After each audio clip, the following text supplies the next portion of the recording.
రాసినటువంటి పత్రిక 2వ అధ్యాయము 2వ వచనం కూడా ఏక మనస్సు, ఐక్యత, యూనిటీ వల్ల కలిగేటువంటి ప్రయోజనాలను మనం ధ్యానం చేసాం.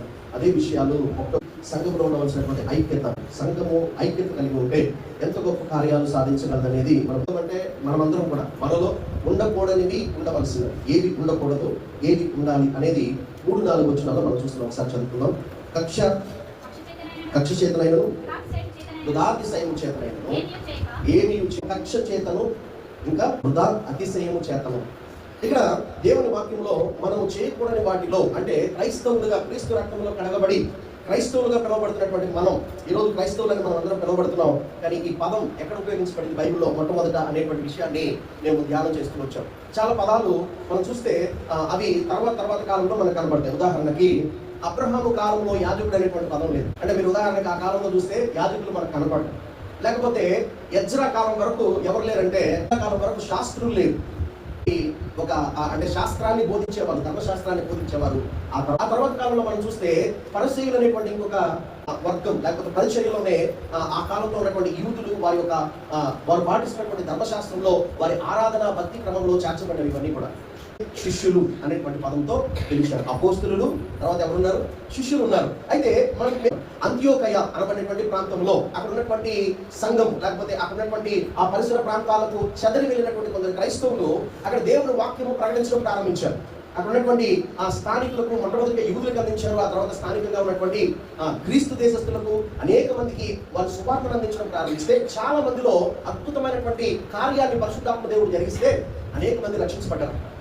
అంత్యోకయలో జరుగుతున్నటువంటి పరిచర్య ఎంతో అద్భుతంగా ప్రారంభించింది. మాత్రం చాలా సామాన్యమైనటువంటి వారి పేర్లు కూడా ప్రస్తావించబడలేదు. మామూలు విశ్వాసులుగా ఉన్నటువంటి వారు కొందరు క్రీస్తును అంగీకరించిన వారు ఆ యెరూషలేములో కలిగినటువంటి శ్రమల వలన ఆ సంఘం అంతా కూడా చదవి అనేక ప్రాంతాలకు వెళ్ళినప్పుడు కొందరు అంత్యోకయకు వెళ్ళారు. అక్కడ సువార్తను అందించారు. సువార్తను అందించడం వలన అక్కడ ఆ చిన్న పనిని దేవుని హస్తము వారికి తోడైందంట. అక్కడ వాక్యంలో రాయబడేటువంటి మాట ఏంటంటే వారు దేవుని కొరకు ఒక చిన్న పనిని చేయడానికి ప్రారంభించారు.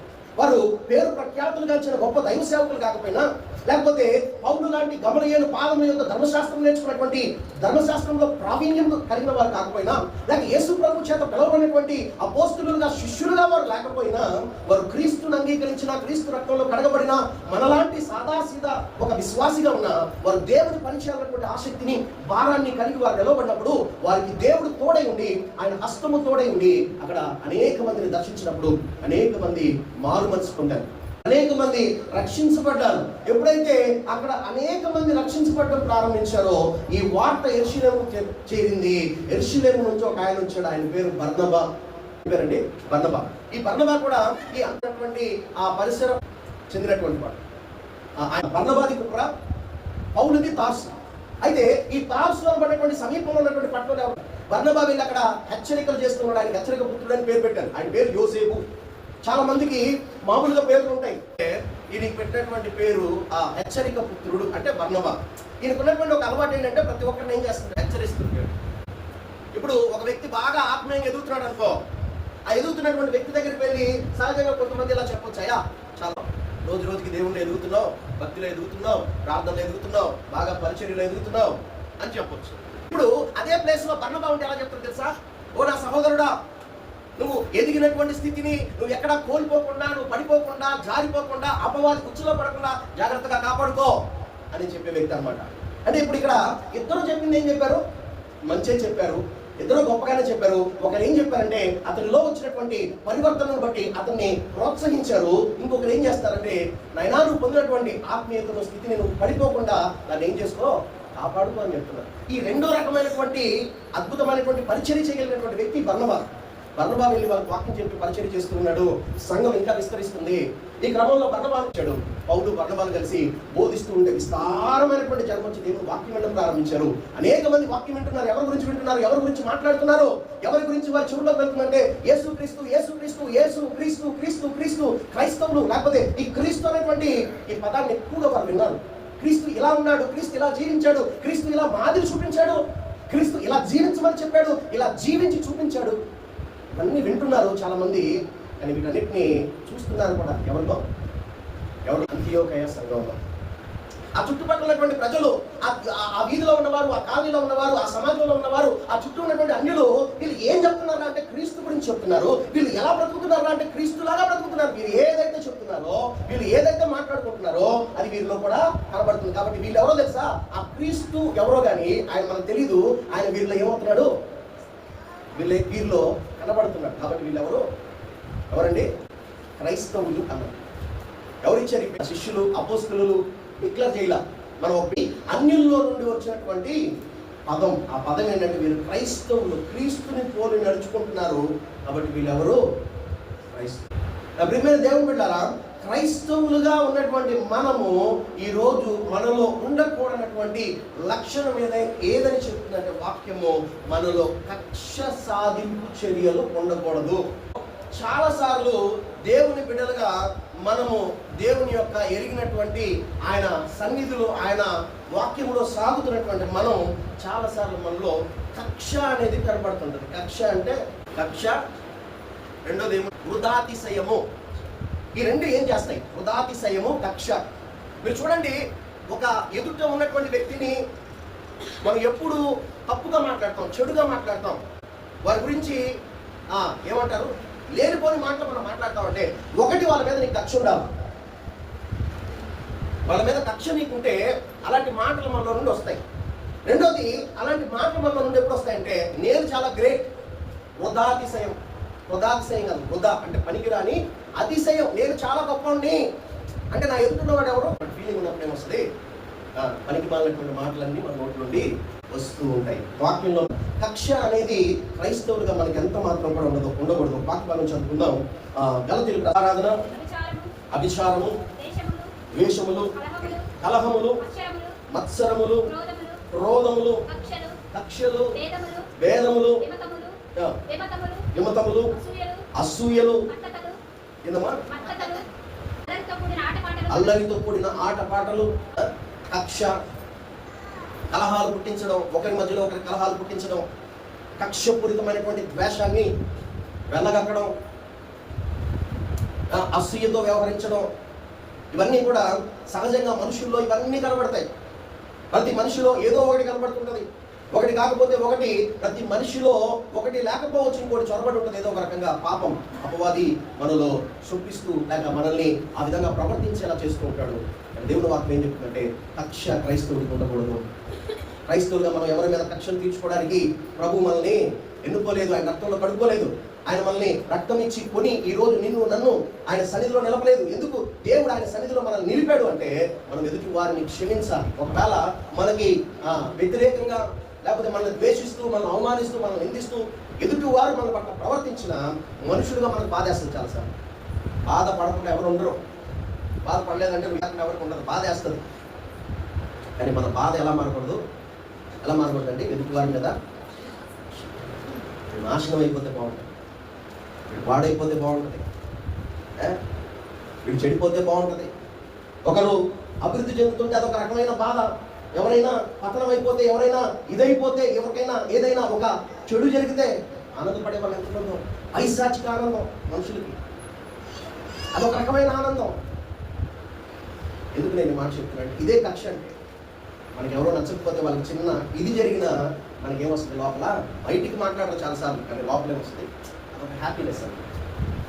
అన్నే కక్షపూరితమైనటువంటి ప్రేమ దేవుని బిడ్డారా, చాలా మంది యొక్క కక్షలు ఎలా ఉంటాయనేది మీరు చూస్తే, ఉదాహరణకి సమాజంలో గమనిస్తే 5వ అధ్యాయం 26వ వచనం, ఒకరినొకడు వివాదములకు రేపకయు, ఒకరి యందొకరు అసూయపడకయు, వృధాతిశయపడకయు ఉందుము. ఏమనకూడదంట? వృధా అతిశయము ఉండకూడదు.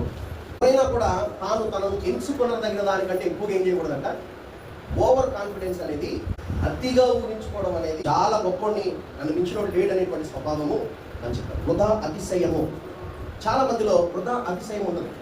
అతిశయం అనేది కొందరిలో బయటికి బహాటంగా కనబడుతుంది, కొంతమంది లోపల అది చొరబడి ఉంటుంది. నేను ముందే చెప్పాను, ఎదుటి వ్యక్తికి నష్టం మనం ఎప్పుడు కలుగు చేస్తాం, ఎదుటి వ్యక్తిని మనం వారిని కించపరుస్తాం, లేకపోతే తప్పు చేసి మాట్లాడతామంటే, లేకపోతే వారి గురించి చెడుగా మాట్లాడతామంటే, ఒకటి అది ద్వేషమో కక్ష అయి ఉండాలా, అంటే రెండోది ఏమై ఉండాలి? నేను చాలా గొప్పోడిని ఎదుటి. అతిశయం అంటే నేను చాలా గొప్పోడిని, అహంకారం అంటే అహంకారం అనేటువంటి స్వభావం. అతిశయం అనేది నేను చాలా గ్రేట్ అని ఎలా చేస్తే, అహంకారం అనేది పక్కనోడిని వీడెంత వీడి బతికెంత అనేది అహంకారం. గర్వం అంటే నాకు తెలిసి రెండు మిక్స్ అయి ఉండేది గర్వం. నేను చాలా గొప్పని, ఎదుటోడు పనికిరాడు అనుకోవడమే గర్వం. రెండు మిక్స్ అయితే అదేమవుతుంది, గర్వం అవుతుంది. ఎందుకు మనం ఈ విషయాన్ని ఇంతగా మాట్లాడుకుంటామంటే, ఈ రెండు ఎప్పుడు మనం ఉంటాయో జాగ్రత్తగా అర్థం చేసుకుంటాం. ఎప్పుడు మనలో ద్వేషం ఉంటుందో, ఎప్పుడు మనలో వృధాతిశయం ఉంటుందో, అంటే ఈ ప్రౌడ్నెస్, విపరీతమైనటువంటి గర్వం మనలో ఉంటుందో, నీ కన్నులు మూసుకుపోతాయి. జీవితంలో నువ్వు నీ గురించి ఇంకో మాట నేను చెప్పాలంటే, ఈ రెండు ఉన్నటువంటి వ్యక్తి ఎవరంటే ఒక మూర్ఖుడు, ఒక మూర్ఖమైనటువంటి వ్యక్తి. ఆ వ్యక్తి ఎన్నడూ కూడా మంచిని గమనించలేడు, మంచిని గ్రహించలేడు, మంచిని స్వీకరించలేడు. నేనే గ్రేట్ అనుకున్నావు అనుకో, నీకు ఎప్పుడు కూడా నీ చుట్టూ ఉన్న వారి యొక్క గొప్పతనాన్ని నువ్వు గుర్తించలేవు. మనం ఎప్పుడు ఎదుటివారి మీద ద్వేషంతో వ్యవహరిస్తూ ఉంటే, మన ఎదుటివారిలో ఉన్నటువంటి మంచిని మనం ఎప్పుడు కనుగొనలేము. దేవుని వాక్యంలో రెండవ భాగం చూస్తున్నాం. ఈ రెండు మనలో లేకపోతే మన కన్నులు తెరవబడతాయి, మనం ఏం చూడగలం అనేది చూద్దాం. తన సొంత కార్యని ఎంచుకుని ప్రతి ఒక్కటే చేయాలంట. తనకంటే తన ఎదుటివాడు ఎలా అనుకోవాలంట, ఏమనుకోవాలంటే దీన మనసు అంట, దీనత్వం అంట. మన ఎదుటివారిని ఎప్పుడు కూడా మనకంటే ఏమనుకోవాలా, ప్రతి ఒక్కటి నేనేం అనుకోమని చెప్పడంలా. నువ్వు ఒక వ్యక్తిని నీకంటే యోగ్యుడు అని నువ్వు ఎప్పుడు అనుకోగలవు. మనం మనకంటే ఎదుట ఉన్నటువంటి వ్యక్తి యోగ్యుడు, గొప్పవాడని మనం ఎప్పుడు అనుకోగలమో తెలుసా? ఈ పైన ఉన్న రెండింటిని మనం వదిలేసి మనం వాస్తవికమైనటువంటి కన్నులతో చూస్తే ప్రతి వ్యక్తిలో కూడా ఎన్ని మంచి ఉంటాయో. ఒక వ్యక్తిలో 99 మంచి లక్షణాలు ఉన్నా నీ కన్నులకి, మన కన్నులకి అవి కనపడవు. ఆ ఒక్క చెడ్డ లక్షణమే కనపడదు. అందుకే యేసుక్రీస్తు ప్రభువు గారు అన్నారు కదా, నీ కంటిలో ఉన్న దూలము నచ్చక ఎదుటి వారి కంటిలో ఉన్న నలుసు చూస్తున్నావు. మొదటి నీ కంటిలో ఉన్న దూలం తీసుకోరా, తర్వాత నువ్వు ఇది నలుసు తీయడానికి ప్రయత్నించు. చాలా సార్లు మనం ఎందుకు ఎదుటి వారిని గొప్పవారిగా మనం గుర్తించలేకపోతున్నాం, ఎదుటి వారిలో ఉన్న గొప్పతనం మనకు అర్థం కావడం లేదంటే, మనం ఎప్పుడు కూడా వారిలో ఉన్నటువంటి ఏదో ఒక లోపాన్ని మాత్రమే చూస్తున్నాం. ఒక వ్యక్తి ఎదగాలి అంటే, ఒక వ్యక్తి నేర్చుకోవాలంటే, ఒక వ్యక్తి గొప్పవాడు కావాలంటే ఆ వ్యక్తికి ఉండవలసిన లక్షణం ఏంటో తెలుసా అండి? ఎదుటి వారిలో ఉన్నటువంటి గొప్పతనాన్ని, మంచితనాన్ని తాను చూసి, లేకపోతే దాన్ని ఎదుటి వారిని విమర్శిస్తూ మాట్లాడేటువంటి విషయాలే సహజంగా ఎక్కువ ఉంటాయి. ఎందుకు విషయాలు మనం మాట్లాడుకుంటున్న దేవుడు వాక్యం అంటే పాజిటివ్, ఎక్కడ పాజిటివ్గా, ఎక్కడ మంచిని, ఎక్కడ పరిశుద్ధతని, ఎక్కడ గొప్పతనాన్ని, ఎక్కడ యోగ్యమైనవి, ఎక్కడ శ్రేష్టమైనవి, ఎక్కడ అనేకమైనటువంటి గొప్ప వాటిని మనం చూస్తూ ఉంటామో, మాట్లాడుతూ ఉంటామో, వాటి గురించి ఆలోచిస్తూ ఉంటామో, వాటిని గురించి వాళ్ళు మాట్లాడుకుంటాం, వాళ్ళ మీద మన గౌరవం పెరుగుతుంది, వాళ్ళు మనం చాలా గౌరవించగలుగుతాం. రెండోది, అవి మనలో కూడా మంచి చాలా ముఖ్యమైనది. మనం ఏది ఆలోచిస్తాం, ప్రతి పాపము దురాశ గర్భము దాల్చి పాపమును కనను, పాపము పరిపక్వమై మరణమును కనని దేవుని వాక్యం చెప్పినట్టుగా మన ఆలోచనని మంచిగా ఉంచుకోగలిగితే, మన ఆలోచనని పాజిటివ్గా ఉంచుకోగలిగితే, మన ఆలోచనల మీద మనం అదుపు సాధించగలిగితే ఖచ్చితంగా మనము మంచి రిజల్ట్ని మనం చూడగలుగుతాం. ఇది దేవుని వాక్యం చెప్తున్నటువంటి విషయం. వాక్యంలో నుండి రెండు విషయాలు మనం చూస్తాం. ఒకటి ఉండకూడదు, రెండు ఉండవలసింది. ఏముండకూడదు? మనలో కక్షలు ఉండకూడదు. ఒక వ్యక్తి మీద నీకు బాధేసిన సాయంకాలం నువ్వు ప్రార్థన చేసుకుంటూ వారిని క్షమించి దాన్ని ఇలా నుండి తీసివేసుకోవాలి. ద్వేషంతో, పగతో, కక్షతో ఉండిపోకూడదు. మొదటి విషయం. రెండోది, వృధా అతిశయాలు, పనికిరాని అతిశయాలు. అతిశయం ఉండొచ్చు కొన్ని సందర్భాలు, యోగ్యమైనటువంటి అతిశయం. క్రీస్తు యందు నేను అతిశయిస్తున్నాను అన్నాడు, క్రీస్తును బట్టి అతిశయిస్తున్నాను అన్నాడు పౌలు భక్తుడు. వృధా పనికిరానటువంటి అతిశయాలు, వ్యర్థమైన అతిశయాలు మనలో ఉండకూడదు. ఈ రెండు లేకపోతే మనకి ఎలా కనపడతారు? అందరిలో ఈసుకొని కనపడతారు. రెండు ఉంటే అందరిలో మనకేం కనపడతారు? సాతానే కనపడతాడు. ఎంత మంచి వాళ్ళైనా అలా మనకేం కనపడతాడు? సాతాను కనపడతాడు. సాతాను వాళ్ళ కనపడుతున్నట్టు కారణం ఏంటో తెలుసా? నీ కళ్ళు బాగాలేవు, లోపం మనలో పెట్టుకొని ఎదుటి వాళ్ళని మనం ఏం చేస్తుంటాం?